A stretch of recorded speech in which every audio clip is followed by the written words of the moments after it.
titrasi argentometri berikutnya adalah metode Volhat, yaitu pembentukan senyawa berwarna yang larut.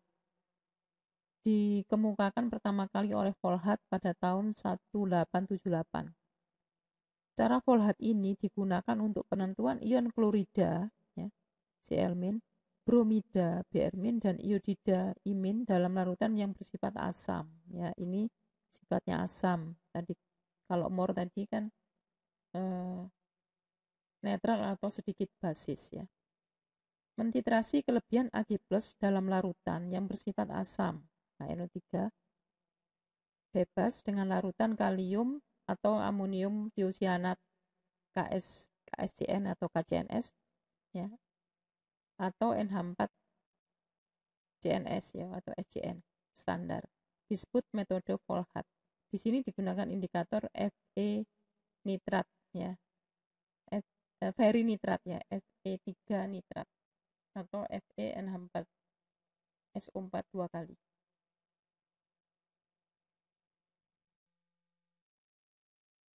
Penambahan larutan SCN- ke dalam larutan yang mengandung kelebihan ion Ag+ akan terbentuk endapan AgSCN dengan Ksp 7,1 kali 10⁻⁻13.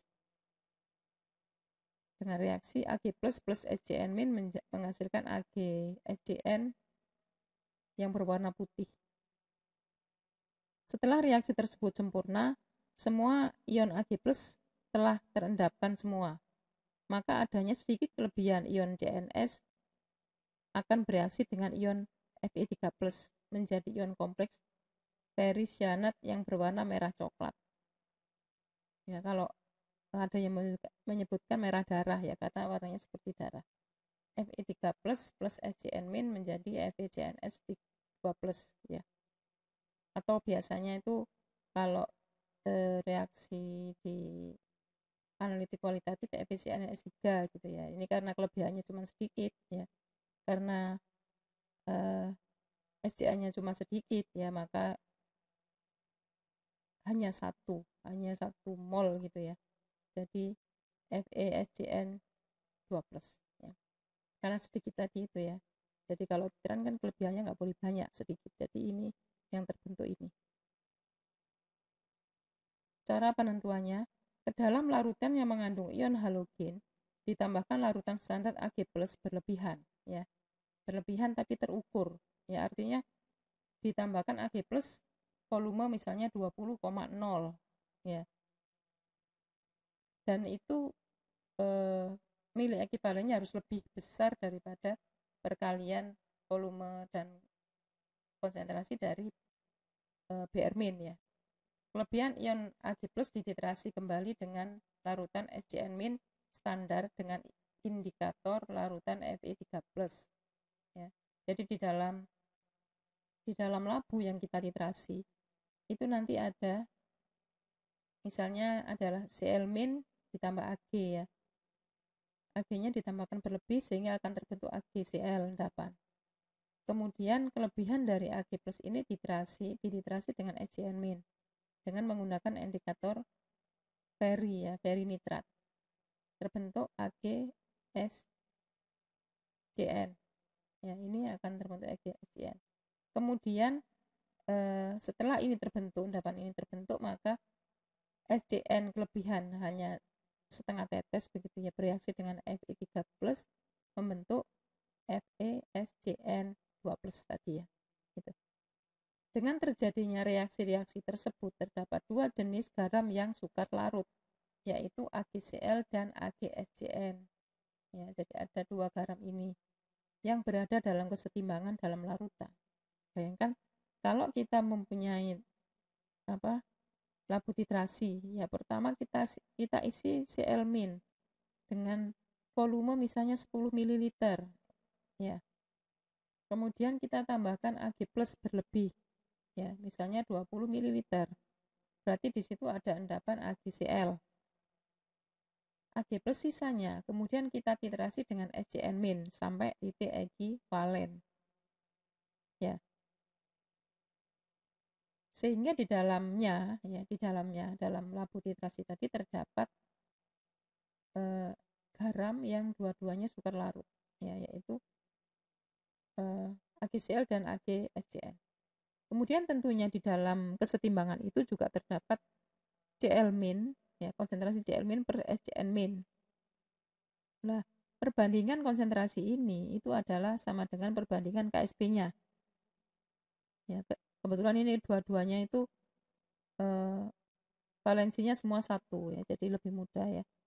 KS sama dengan KSP AgCl per KSP AgSCN sama dengan 1,2 kali 10 pangkat minus 10 per 7,1 kali 10 pangkat minus 13 sama dengan 170. Jadi perbandingan Cl- dan SCN- di dalam larutan itu adalah 170. Artinya apa? Di situ kalau misalnya berarti di sini Cl-nya adalah 170 kali lebih banyak daripada SCN-nya. Bisa dipahami ya? Ya, artinya perbandingan Cl- dibanding SCN- adalah 170. Artinya di dalam sistem itu konsentrasi Cl-nya adalah 170 per 1 kan begitu. Ya, coba kita lanjutkan. Jadi, ketika kelebihan ion Ag+ telah bereaksi dengan ion CNS-, ya bisa dibayangkan kelebihan Ag-nya itu sudah bereaksi dengan CNS-, maka adanya kelebihan ion SCN- akan bereaksi dengan endapan AgCl. Gitu. Jadi nggak berhenti-berhenti ini ceritanya. Ya, jadi nggak berhenti-berhenti, artinya itu ini kan SCN- ini kan ada di dalam uret. Ya. Kemudian AgCl ini ada di dalam labu titrasi. Jadi reaksinya itu nggak berhenti-berhenti sampai seberapa? Sampai jumlah SCN-nya tadi 170 kali lebih banyak daripada jumlah Cl-nya. Sampai jumlah ini ya, jumlah Cl-nya sebanyak 170 daripada SCN-nya. Ya, adanya kelebihan ion-ion SCN- akan bereaksi dengan endapan AgCl. Karena AgSCN relatif lebih sukar larut daripada AgCl. Sedemikian sehingga perbandingan antara Cl- dengan SCN- dalam larutan adalah 170. Ya, jadi nanti Cl ini akan terusir gitu ya. AgCl ya, endapan AgCl ini kemudian ini Cl- ini bisa diusir oleh SCN- membentuk AgSCN dan Cl-nya lepas. Sampai seberapa? Sampai jumlahnya Cl- ini adalah 170 kali dibandingkan jumlah SCN-nya. Peristiwa ini terjadi sebelum di dalam larutan terjadi reaksi antara SCN- dengan Fe3+. Jadi indikatornya ini nggak bekerja. Ini akhirnya SCN- ini mengusir Cl- yang sudah bereaksi dengan Ag. Bisa ya dibayangkan ya. Sehingga menyebabkan kesalahan titrasi yang cukup besar. Jadi reaksi antara AgCl dan SCN- harus dicegah. Kalau kalian kemarin tuh praktikum kan untuk BR-. Ya, kalau untuk BR- tidak ada masalah. Ya nanti kita pelajari. Tapi kalau untuk SCl- dengan metode Volhat, maka ini yang terjadi. Ya, maka ini yang terjadi.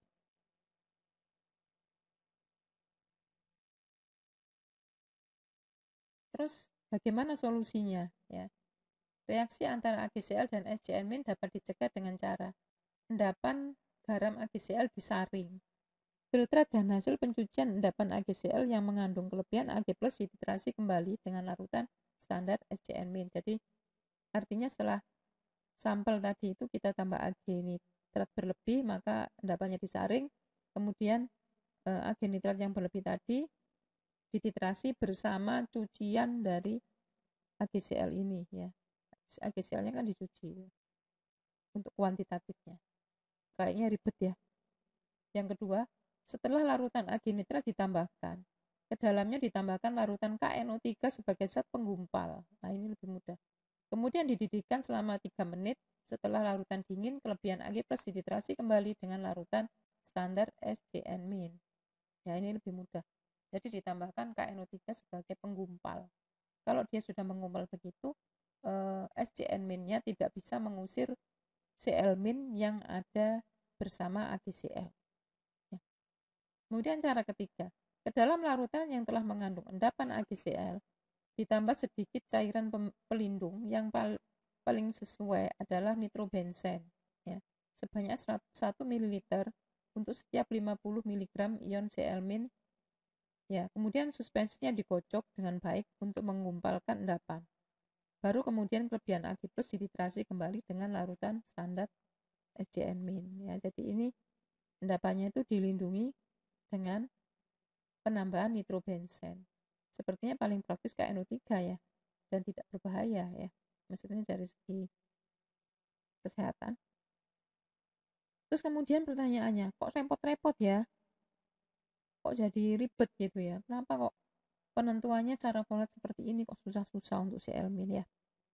Nah, saran saya begini ya caranya. Kalau misalnya Cl- jumlahnya besar, itu lebih baik ditentukan dengan cara mol. Kalau jumlahnya kecil, konsentrasinya kecil, baru kita lakukan ini. Jadi saya ulangi, kapan metode ini digunakan untuk penentuan Cl? Yaitu untuk Cl yang konsentrasinya sangat kecil, sehingga dengan cara, kalau kita lakukan dengan cara mol, itu salahnya bisa besar ya misalnya, karena hubungannya dengan pengendapan juga dan KSP dari indikator kan. Nah kalau konsentrasinya Cl- itu sangat kecil, kemudian kita lakukan titrasi, kita bisa memilih ini karena apa? Dengan penambahan Ag nitrat berlebih, maka semua ion Cl- mengendap, kan begitu. Baru nanti kita lakukan penambahan KNO3, baru kemudian kelebihan Ag nitratnya dititrasi dengan KCNS ya. Sehingga apa? Sehingga Cl- semua terendapkan dan pasti itu kuantitatif begitu. Ya, jadi berbeda kalau misalnya konsentrasi sangat kecil sekali, kemudian kita lakukan cara mol. Ya, itu nanti berakibat kesalahannya besar ya, karena rata-rata titrasi kan 0,1 gitu ya. Jangan terlalu encer misalnya 0,01 ya misalnya untuk ini ya, karena kaitannya dengan KSP ya.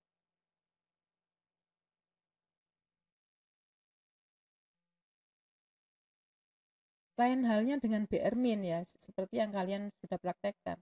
Karena untuk ion ini perbandingan antara konsentrasi Br- dan SCN- dalam larutan adalah ini ya, Br- banding SCN-, KSP AgBr dibanding KSP AgCN adalah 3,5 10 pangkat minus 13 dibagi 7,1 10 pangkat minus 13. Ini karena KSP-nya dekat ya, KSP-nya dekat, sehingga perbandingan Br- per SCN-nya adalah hanya 0,5. Artinya konsentrasi Br-nya adalah 0,5, konsentrasi SCN-nya adalah 1 kan gitu. Jadi jumlahnya seperti itu ya, jumlah Br-nya 0,5, SCN-nya adalah 1. Oleh karena itu perbandingan antara Br- dan SCN- kecil ya. Kesalahan titrasinya kecil, tidak timbul kesukaran dalam menentukan titik akhir titrasi. Kalau yang tadi itu kan nggak mari-mari titrasinya ya, karena terjadi saling mengusir dulu ya. SCN bisa mengusir Cl- dari AgCl sampai perbandingannya 170. Untuk ion halida, imin dan garam AgI relatif lebih sukar larut jika dibandingkan dengan garam AgBr. KSP AgI adalah 1,710 pangkat minus 16. Penentuan titik akhir titrasi tidak menimbulkan kesukaran, sehingga kesalahan titrasinya kecil dan dapat diabaikan. Namun demikian, karena imin yang terlarut dapat bereaksi dengan ion Fe3+ dari indikator, maka larutan indikator tidak boleh ditambahkan ke dalam larutan sebelum di dalam larutan terdapat kelebihan ion Ag+. Maksudnya begini, ketika sampel KI misalnya ya, kita mau menentukan imin.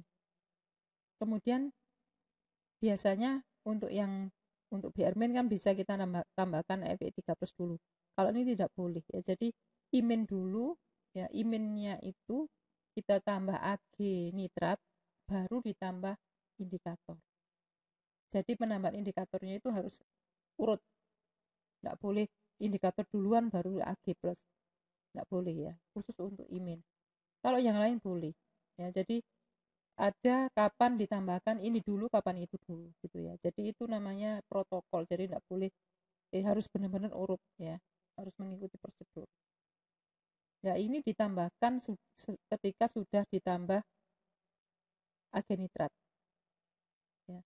Maka larutan indikator tidak boleh ditambahkan ke dalam larutan sebelum di dalam larutan terdapat kelebihan ion Ag+. Indikator Fe3+ ditambahkan ketika ke dalam larutan sudah ditambahkan larutan Ag+ berlebih. Kenapa? Ya karena ini tadi, kalau misalnya belum ada ditambah Ag+, maka ada reaksi antara imin dan Fe3+ menjadi Fe2+ dan I2. Padahal kita kan mau titrasi ini ya. Kalau sudah berubah menjadi I2, berarti kan dia nggak bisa bereaksi dengan Ag+ ya. Itu maksudnya. Jadi penambahannya harus setelah ditambah agenitrat. Berikutnya adalah indikator adsorpsi dengan metode Fayence. Ya. Ini juga sudah kalian lakukan praktikumnya. Mula-mula diperkenalkan oleh K. Fayence tahun 1923-1924 sehingga dikenal sebagai titrasi argentometri secara Fayence. Pada titik ekivalen, indikator akan diserap atau diadsorpsi oleh endapan. Selama berlangsungnya proses penyerapan tersebut, akan terjadi perubahan warna dari indikator. Oleh karena itu disebut indikator adsorpsi ya. Jadi artinya indikator itu sebelum dan sesudah adsorpsi itu warnanya berbeda. Ya, warnanya berbeda. Indikator adsorpsi adalah senyawa organik berwarna yang mempunyai berat molekul besar ya. Misalnya garam natrium dari fluorescent dan eosin atau garam halogen dari rodamin 6G. Seperti ini strukturnya ya. Proses penyerapan didasarkan atas sifat-sifat penyerapan dari sahara-sahara atau partikel koloid. Fluorescent itu berwarna kuning kehijauan ya, seperti ini strukturnya. Kalau kita lihat strukturnya, ini adalah asam ya, asam. Ya, kalau asam berarti ini ada H+-nya keluar, berarti muatan dari fluorescent ini adalah negatif. Ya. Karena ini bisa keluar sebagai H+, kemudian ini bisa muatan negatif. Muatan sangat penting ya, sangat penting, sangat perlu untuk titrasi secara Fayence ini ya. Jadi kita harus mengenali indikator itu dan muatannya sehingga tidak salah dalam memilih indikator. Kemudian ini ada eosin ya. Eosin kalau kita lihat strukturnya sama. Ini ya ada COH. Lah ini adalah bermuatan negatif. Ya, jadi nanti muatan negatif positif itu penting di metode Fayence ya. Berbeda dengan fluorescent dan eosin, rodamin 6G dia bermuatan positif ya. Jadi ini Cl-nya ya sebagai garam Cl-nya. Kemudian ini tentunya lebih lemah dibandingkan yang ini ya, sehingga dia bermuatan positif. Nah, muatan ini adalah sangat penting penggunaannya nanti dalam titrasi. Apakah nanti titrannya itu menggunakan Ag-nya atau mungkin titrannya itu adalah merupakan Cl-nya atau Br-nya begitu ya. Jadi nanti muatan antara titran dan indikator itu harus berlawanan. Apabila garam NaCl dititrasi dengan agenitrat, maka ya, ini teori adsorpsinya ya. Sebelum titik ekivalen ya. Kalau kita misalnya titrasi NaCl dengan agenitrat. Nah, ini ceritanya sebelum titik ekivalen. Di dalam larutan ada endapan AgCl ya. Dan sisa atau kelebihan NaCl. Bisa dibayangkan ya. Misalnya NaCl-nya 10 mili 0,1, kemudian dititrasi dengan Ag nitrat. Kemudian belum titik ekivalen. Berarti di situ ada endapan AgCl dan ada sisa kelebihan dari NaCl, ya kan? Karena ada yang belum selesai titrasinya ya, yang belum dititrasi. Kemudian endapan AgCl yang terbentuk akan menyerap ion klorida pada lapisan pertama. Sedangkan lapisan kedua akan menyerap ion-ion yang bermuatan berlawanan dengan muatan ion-ion yang terabsorpsi pada lapisan pertama yang terdapat dalam larutan. Dalam hal ini adalah Na+. Artinya begini, ada endapan AgCl, ya, endapan AgCl. Kemudian di situ ada NaCl berlebih, ya, ada NaCl berlebih. Maka ion Cl- ini akan diserap oleh AgCl pada lapisan pertama. Lapisan berikutnya adalah Na+. Ya, tujuannya untuk keseimbangan muatan. Ya, kenapa Cl- yang diserap dulu oleh AgCl? Karena di situ ada Cl, jadi sesama saudara. Jadi itu lebih dekat kan begitu. Jadi yang diserap bukan Na-nya tapi Cl-nya. Ya, Cl- karena di dalam ini ada Cl. Baru yang di lapisan kedua adalah Na+, begitu ya. Kemudian bagaimana setelah titik ekivalen? Adanya sedikit kelebihan AgNO3 dalam larutan, endapan AgCl akan menyerap Ag+. Ya, yang diserap sekarang Ag+, karena Cl-nya kan sudah mengendap semua tadi, ya. Cl-nya sudah mengendap semua sehingga AgCl ini akan menyerap Ag+ pada lapisan pertama. Ya, kenapa kok Ag+, ya? Kenapa Ag+? Karena sama dengan yang endapan itu, ada yang sama, ion senama kan seperti itu. Jadi bukan nitratnya yang diserap di lapisan pertama tapi Ag+-nya. Berikutnya nitrat yang ada di luarnya. Itu ya di lapisan kedua. Jadi berbanding terbalik dengan yang sebelum titik ekivalen, ya. Bisa ya dipahami itu ya. Nah, ini gambarannya seperti ini sebelum titik ekivalen ya. Jadi sebelum titik ekivalen itu di situ ada endapan AgCl dan ada NaCl yang belum tertitrasi oleh agenitrat. Sehingga endapan AgCl ini dikelilingi atau endapan AgCl ini akan menyerap Cl- dari NaCl ya. Cl- ini pada lapisan pertama. Kenapa kok Cl-? Karena ini adalah endapan AgCl ini senama. Ya, senama yang diserap itu duluan ya. Berikutnya yang di luarnya adalah Na. Kenapa? Ini untuk keseimbangan muatan ya. Ini kalau ini netral, kemudian ada min, ini tentunya harus ada plus.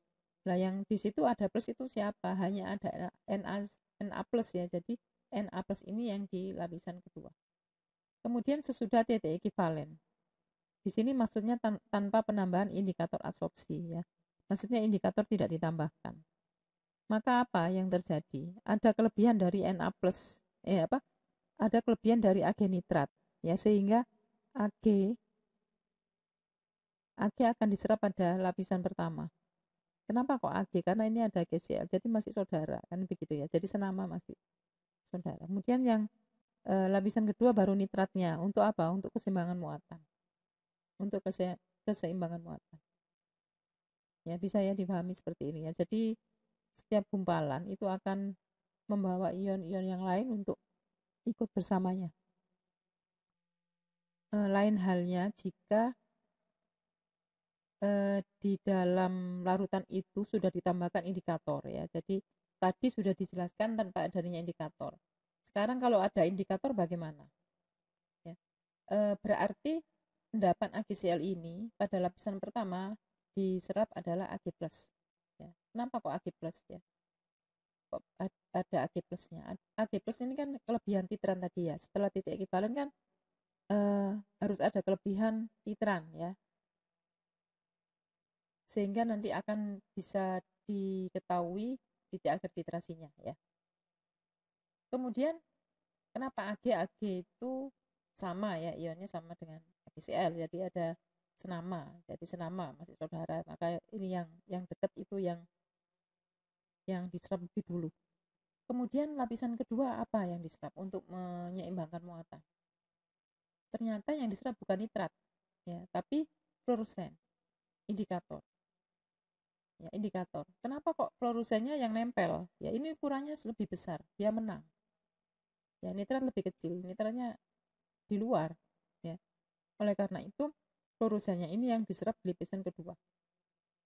Fluorusen ketika diserap dan tidak diserap itu warnanya berbeda. Ya.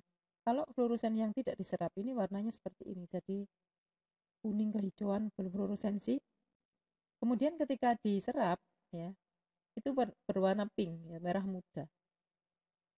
Seperti yang kalian sudah melakukan praktikum, ya. Ya, ini penjelasannya ya. Sehingga titik akhir titrasi ditandai dengan terbentuknya endapan berwarna pink. Ya.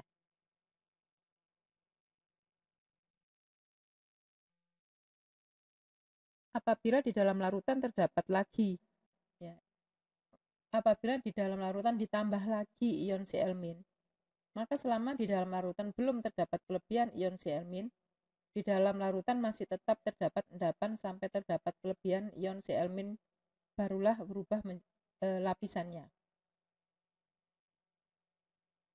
Jadi artinya di dalam endapan itu ditambahkan Cl- lagi ya. Jadi di situ ada kelebihan Cl-. Dan di dalam larutan masih tetap terdapat endapan sampai terdapat kelebihan ini, barulah berubah lapisannya. Jadi nanti itu bisa berubah lagi kalau misalnya kita tambahkan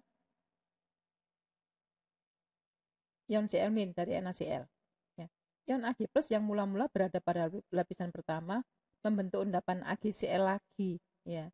AgCl lagi dan kemudian akan menyerap kelebihan Cl-. Sedangkan ion fluorusen yang mula-mula ada di lapisan kedua akan kembali lepas.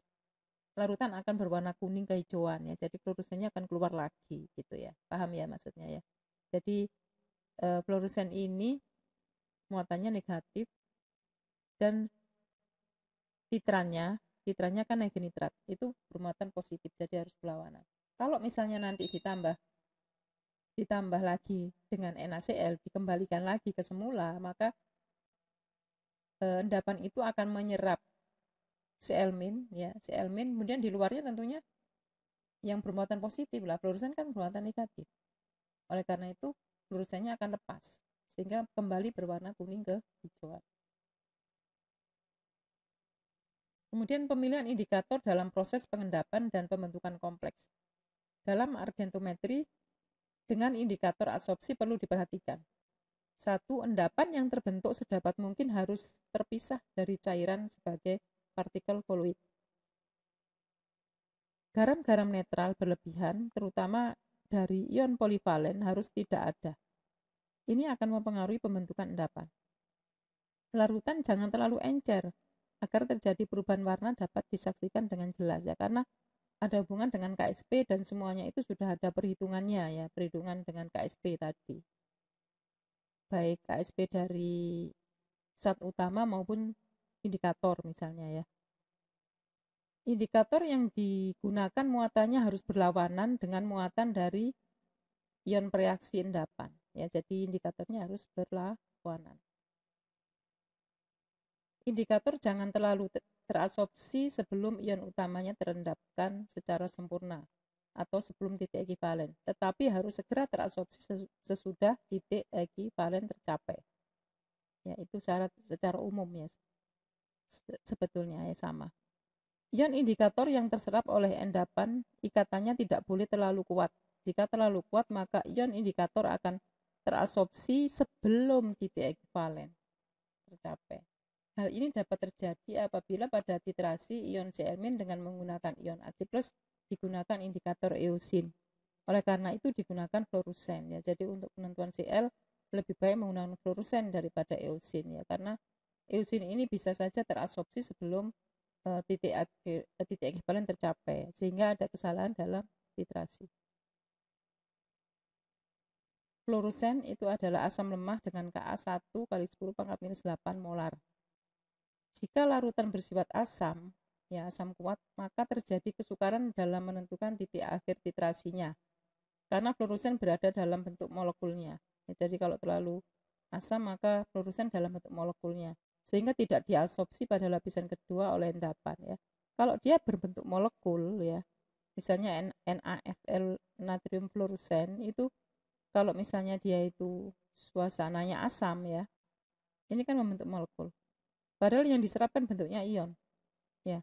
Kalau diserap bentuknya ion. Kalau misalnya terlalu asam, maka dia bentuknya molekul dan nggak bisa diserap. Karena kan harapannya endapan itu di lapisan kedua menyerap fluorusen dalam bentuk Cl-, Fl-, ya, Fl-. Oleh karena itu, larutan yang dititrasi harus bersifat sedikit basis, yaitu 7-10. Ya, jadi tidak boleh terlalu asam. Karena nanti fluoresennya membentuk molekul. Padahal yang diharapkan di lapisan kedua adalah bentuk ion, yaitu anion fluoresen. Lain halnya dengan diklorofluorusen. Indikator ini mempunyai sifat lebih asam daripada fluorusen. Dapat digunakan sebagai indikator pada pH sekitar 4,5. Jadi pengaturan pH sangat penting. Ya, sangat penting karena indikator-indikator itu mempunyai Ka yang macam-macam. Ya. Terus kemudian Ka itu hubungannya dengan ionisasi. Dan eosin asam yang lebih kuat daripada diklorofluorusen. Dapat digunakan dalam larutan yang lebih asam. Perubahan warna akan tampak jelas dalam larutan asam asetat dengan pH di bawah 3. Ya, jadi masing-masing mempunyai suasana keasaman yang berbeda-beda. Ini beberapa jenis indikator absorpsi, sifat, dan kegunaannya. Misalnya fluorusen, ya, diklorofluorusen, eosin, diklorotetraiodo-fluorusen, ya, diiodo-dimetilfluorusen, kemudian rhodamin 6G. Dan ini harus tahu kita muatannya apa. Kita lihat di sini yang muatannya berbeda adalah rhodamin 6G. Ini muatannya positif. Coba kita lihat digunakan dalam proses apa. Digunakan dalam proses untuk fluorusen Cl-, Br-, I-, dan SCl- dengan Ag+. Jadi artinya Ag+ ini sebagai titran. Perubahan dari hijau kekuningan menjadi merah. Suasananya larutan netral, harus netral atau basa lemah, ya. Jadi basa tapi lemah. Tidak terlalu basa maksudnya. Dan diklorofluorusen ini untuk Cl, Br, Cl-, Br-, I-, dan SCl- dengan Ag+ sama dengan ini, ya. Dan muatannya harus berlawanan, ya. Artinya ini titran ini artinya ini dengan itu artinya di titrannya dimasukkan ke buretnya, ya. Ini muatannya negatif, ini positif. Jadi harus berlawanan muatannya, ya. Warnanya ini mirip, ya. pH-nya sekian. Eusin titrannya Ag+ juga, ini berarti dia muatannya negatif, ya. Negatif. Ini harus di atas, jadi nggak boleh kita membalik.